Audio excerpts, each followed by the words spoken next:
আরে চিল আবিদ ব্রো। আজরা কোনা দিয়ে হেঁটে যাচ্ছিল, তার ক্লাস শেষে বাসায় চলে যাবে তাই। ইসমামকে দেখলো মাঠে দাঁড়িয়ে আছে তার বন্ধুদের সাথে, এখনো তার 3টা ক্লাস বাকি। আজরা দেখলো ইসমাম মাথায় ক্যাপ পরে আছে। আজরা ব্রু কুঁচকে ফেললো। নুসরাত, আবিদ দাঁড়াও এখানে, আমি আসছি। ইসমামকে আজরা একটা টেক্সট দিয়ে ডাকে। আজরা চোখ ছোট করে রেখেছে। তোমার কি ক্ষুধা পেয়েছে আজরুস? ডাকলে যে? না, ক্ষুধা পাইনি। আপনি মাথায় ক্যাপ কেন পরেছেন? কেন, এটা কি শর্তের মধ্যে ছিল? না, এমন কিছু বলা ছিল না। তুমি শুধু বলেছ এই হেয়ার স্টাইল নিয়ে সারাদিন ঘুরতে হবে, ক্যাপের নিচে না, ক্যাপের উপরে, সেটা প্রয়োজনীয় না। কিন্তু আপনি তো। আমি কোনো ভুল করিনি। ঠিক আছে, দেখাচ্ছি মজা। কথাগুলো বলে আজরা ইসমামের ক্যাপটা নিয়ে চলে গেল। এই তুমি আমার ক্যাপ দিয়ে যাও। না, একদম না। আজরা আবির আর নুসরাতকে নিয়ে বেরিয়ে গেল। ইসমাম সেখানে কোমরে হাত দিয়ে চোখ মুখ শক্ত করে দাঁড়িয়ে রইল। ইসমামের হেয়ার স্টাইল দেখে প্রিয়া, মৃত্তিকা, জাহিন সবাই হেসে দিল। আশরাফুল পেট চেপে ধরে বসে পড়ল। ইসমামের সেদিকে লক্ষ্য নেই। গেটের কাছে যেতেই আজরার হঠাৎই নীরবের সাথে দেখা হলো। আরে নীরব ভাইয়া, আপনি এখানে? ম্যাজিক্যাল গার্ল, তুমি এখানে পড়ো নাকি? হ্যাঁ, আমি এই ভার্সিটিতে পড়ি। আমি এই ভার্সিটির টিচার, ফিজিক্স ডিপার্টমেন্টের। আপনাকে এখানে দেখে অনেক ভালো লাগছে। তুমি কোন ডিপার্টমেন্ট? আমি বোটানিক ডিপার্টমেন্ট। আপনার সাথে আবার দেখা হয়ে গেল কাকতালীয়ভাবে। তোমার সাথেও আবার দেখা হবে ভাবিনি। এখন আসি ম্যাজিক্যাল গার্ল, সাবধানে যেও। ইসমামকে সেদিন সবাই অনেক খেপালো। ইসমাম কিছুই বলতে পারলো না। অবশেষে ক্লাস শেষ না করে বাড়ি চলে এলো। রাত 7:30। নীরব সামনের বাজার থেকে কিছু টাটকা শাকসবজি কিনতে গিয়েছিল। শুনেছে এদিকে নাকি সন্ধ্যার সময় এক লোক টাটকা শাকসবজি বিক্রি করে, তাও অর্গানিক। নীরব দেখলো রাস্তার ধারে একটা মেয়ে হাঁটুতে মুখ গুজে কান্না করছে। আশেপাশে অনেক মানুষই তাকে দেখছে, মন্তব্য করছে, আবার অগ্রাহ্য করছে। নীরব সামনে গেল। সামনে গিয়ে দেখলো মেয়েটা তার পরিচিত। মেয়েটা আর কেউ না, প্রিয়া। আপনি কান্না করছেন কেন? প্রিয়া একবার মাথা উঠিয়ে নীরবের দিকে তাকালো, তারপর আবারও একই ভঙ্গিতে কান্না করা শুরু করলো। দেখুন, আপনি কান্না করছেন কেন একজন সাধারণ মানুষ হিসেবে জানতে চাইছি। আপনার শরীর ছোঁয়ার কোনো ধান্দা আমার নেই। আপনি আমাকে ভুল বুঝছেন। সবাই আমাকে ভুল বোঝে। আমি যে কথাগুলো মুখে বলেছি তা মন থেকে বলতে চাইনি। ক্ষমা করবেন স্যার। তোমার পা তো ছুঁড়ে গিয়েছে, তোমার পায়ের জুতো কোথায়? আমার জুতো আসার সময় ছিঁড়ে গিয়েছে। তোমার কি কোনো কারণে মন খারাপ? না। তাহলে রাস্তার মাঝে বসে এভাবে কাঁদছো যে? লোক দেখছে, তোমার দিকে খারাপ দৃষ্টিও দিয়েছে। এমনি। আমার সাথে চলো। আমি আপনার কাছে কেন যাব? চিন্তা করো না, আমার কোনো খারাপ উদ্দেশ্য নেই। তুমি তো আমাকে চিনো, কোনো সমস্যা হলে মামলা টুকে দিও। শেষের কথাগুলো নীরব বেশ হেসে বলল। হাসলে নীরবকে শুধু সুন্দর লাগে না, অসাধারণ লাগে। নীরব একটা রিক্সা ডাকলো, তারপর প্রিয়াকে নিয়ে সেখানে উঠলো। আমরা কোথায় যাচ্ছি? আমরা জুতার দোকানে যাচ্ছি। কিন্তু কোনো কিন্তু না। সেখান থেকে প্রিয়াকে নীরব একজোড়া দামি স্নিকার্স কিনে দিল। প্রিয়া সেখানেও নীরবের সাথে এক দফা তর্ক করলো। নীরব তার রুমাল দিল প্রিয়াকে। নাও, মুখটা মুছে নাও। ভাগ্যিস কাজল পরনি, নাহলে তা ছড়িয়ে বাজে অবস্থা হয়ে যেত। প্রিয়া হতাশ হলো। মুখের মলিন হাসি যেন বিষণ্ণতার প্রতীক। আমার জীবন থেকে কাজল পড়ার কারণ হারিয়ে গেছে, তাই আর পড়া হবে না কোনোদিন। নীরব প্রিয়াকে নিয়ে একটা রেস্টুরেন্টে বসলো। আমি হোস্টেলে যাব। এখান থেকে আমার হোস্টেল অনেক দূরে। যেতে যেতে রাত হয়ে যাবে। হোস্টেলে বেশি দেরি হলে ঢুকতে দেবে না। তুমি কোথায় থাকো আমি জানি। তোমার হোস্টেল থেকে আমার বাসা দেখা যায়, আমার বাসা থেকে তোমার হোস্টেল দেখা যায়। এমনকি আজকে সন্ধ্যায় বের হওয়ার আগেও আমি তোমাকে হোস্টেল থেকে বের হতে দেখেছিলাম। কই, আমি তো আপনাকে কখনো দেখিনি। দেখতে চাওনি তাই দেখিনি।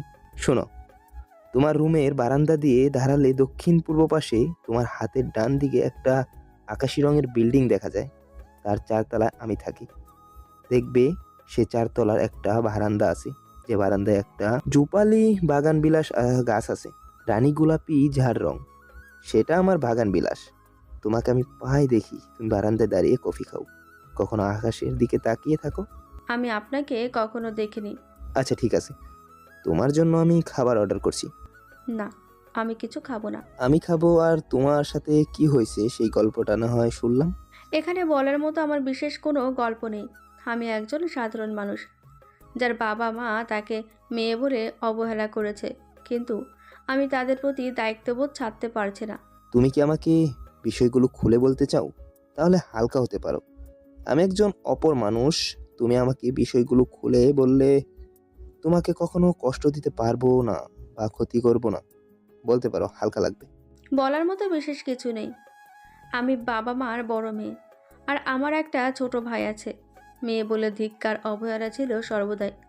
খুব কষ্ট করে এই পর্যন্ত পড়ালেখা করেছি, আর এখন টিউশন করে যাই হচ্ছে তার বেশিরভাগটাই বাবা মাকে দিতে হচ্ছে। তাতেও আমার কোনো আফসোস নেই। আফসোস আছে, এরপরও তারা আমাকে কটু কথা শোনাচ্ছে। আমি নাকি শহরে খারাপ কাজ করে বেড়াই, যার জন্য বিয়ে করছে না।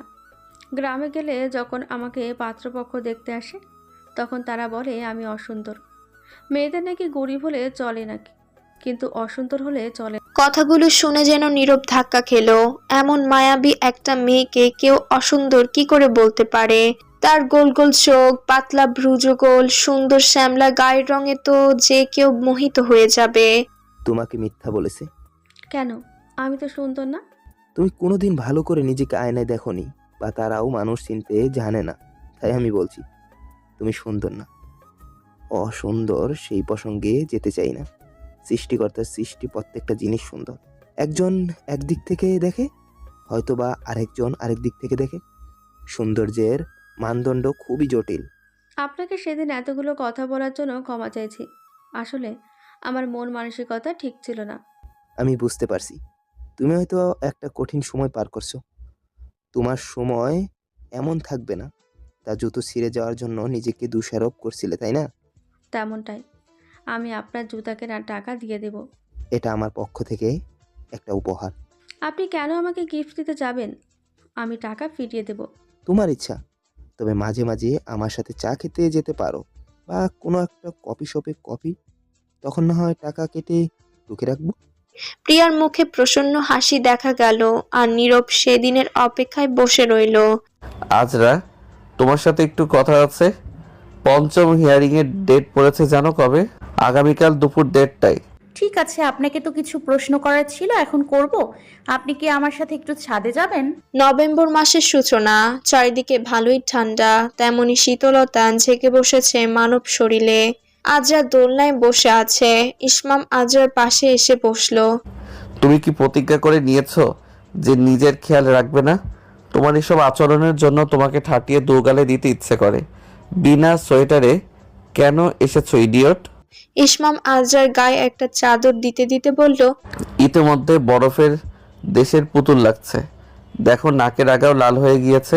এই যে কথায় কথায় বলেন মারবেন, কখনো থাপ্পড় দেননি কেন? যেদিন থাপ্পড় খাওয়ার মতো কাজ করবে সেদিন অবশ্যই দিব। আমার ধারণা আপনি আমাকে মারতে পারবেন না। কেন?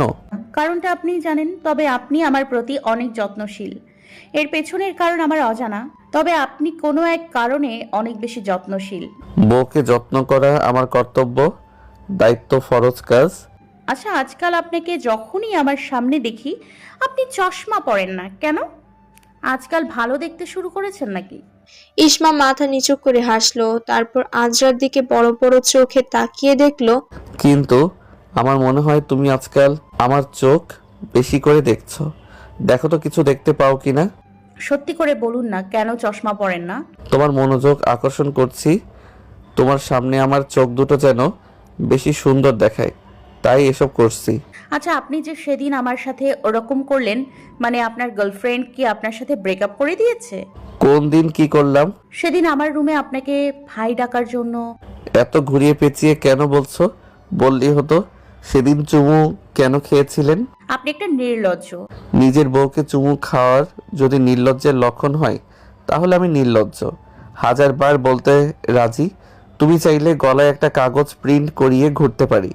আর আমি যদি নির্লজ্জের মতো কাজ করি, তাহলে আমার মনে হয় এদেশের প্রতিটা বিবাহিত পুরুষই নির্লজ্জ। আর তোমাকে আগেই সাবধান করে রাখি, ভবিষ্যতে আমি বারবার এমন নির্লজ্জের কাজ করব, যখন তখন করব। দিনে দুপুরে মাঝরাতে ভোর সকালে, যখন তখন। আপনি কি বলছেন আপনি বুঝতে পারছেন? এখন আমি শিওর যে সেই মেয়ে আপনার সাথে ব্রেকআপ করে দিয়েছে। স্বার্থপর পুরুষের জাতি খারাপ। এই একদম চাঁদপাত টানবে না। গার্লফ্রেন্ড থাকলে না ব্রেকআপ করব? আমার আছে প্রেমিকা, আছে ভালোবাসার মানুষ, আছে বউয়ের সাথে লোকজন যা যা করে আমি তো এখনো তেমন কিছুই করলাম না, শুধু একটা পাপ্পি দিয়েছি। তাতেই তোমার এমন সব কথা শুনতে হচ্ছে যে না জানি বউ নির্যাতন করেছি। আপনি কথা ঘোরাচ্ছেন। আপনি কেন আমার প্রতি মায়া বাড়াচ্ছেন? আপনি তো জানেনই আমার ঘুরিয়ে পেঁচিয়ে কথা বলতে ভালো লাগে না, কিন্তু জানেন আপনার এসব কর্মকাণ্ডে আপনার প্রতি ভালো লাগা তৈরি হচ্ছে। এটাকে ভালোবাসা বলা যায় না। ভালোবাসার অনুভূতি অনেক গভীর। ইসমাম বেশ আগ্রহ নিয়ে আজরার হাত দুটো মুঠো করে বলল। আমাকে ভালো লাগে। আজরা ভাবলেশীনভাবে উত্তর দিল। ভালো লাগে। কেমন ভালো লাগে? এই যে আপনার আশেপাশে থাকতে ভালো লাগে, আপনার করা যত্নগুলো ভালো লাগে, আপনাকে বিরক্ত করতে ভালো লাগে। ইসমাম দোলনার দুই পাশে হাত ছড়িয়ে হেলান দিয়ে বসলো। দোলনা দোলাতে দোলাতে আকাশের দিকে তাকালো আর বলল, আমি সফল। আপনি সফল মানে? আমি যা চেয়েছিলাম তা হচ্ছে। আপনি কি চেয়েছিলেন কিছুদিন পর যখন আপনি আমাকে ছেড়ে চলে যাবেন তখন আপনার কষ্ট হবে? তোমার এত চিন্তা করার দরকার নেই, ঘুমাতে যাও। ইডিয়টদের অত শত বোঝার দরকার হয় না। কথাগুলো বলে ইসমাম চলে গেল। ওর ভীষণ রাগ হলো। একটা কথারও উত্তর না দিয়ে কেন চলে গেল। পরের দিন কোর্টে সবাই উপস্থিত হলেন। আজরাকে উইটনেস বক্সে ডাকা হলো। আসামি পক্ষের আইনজীবী আজরাকে প্রশ্ন করলো, তা কেমন আছেন মিস মহসিনা আজরা জামান? মিসেস মহসিনা আজরা জামান হবে তা ভালো করেই জানেন। ওহো, আমি তো ভুলেই গেছিলাম আপনি সম্প্রতি আপনার ফুপুর ছেলেকে বিয়ে করেছেন। তাহলে আমি বলতে পারি না যে আপনার আর আপনার বর্তমান স্বামী ইসমাম সাদা ফার্সির মধ্যেকার অন্তরঙ্গ মুহূর্তে কৌশিক হালদারের প্রবেশ হয়েছিল, যার কারণে আপনারা তাকে ফাঁদে ফেলে নিজেকে কার্যসিদ্ধি করেছেন, কারণ আপনাদের পরিবার এই সম্পর্ক কখনোই মেনে নিত না। ইসমাম ব্যাপক রাগান্বিত হলো আর সে কোনো রকমে হাত মুঠো করে রাগ নিয়ন্ত্রণ করার চেষ্টা করলো। ইয়াকুব তাকে শান্ত করার চেষ্টা করলো। আজরা বেজায় শান্ত, এতটা শান্ত আগে তাকে কখনোই দেখা যায়নি।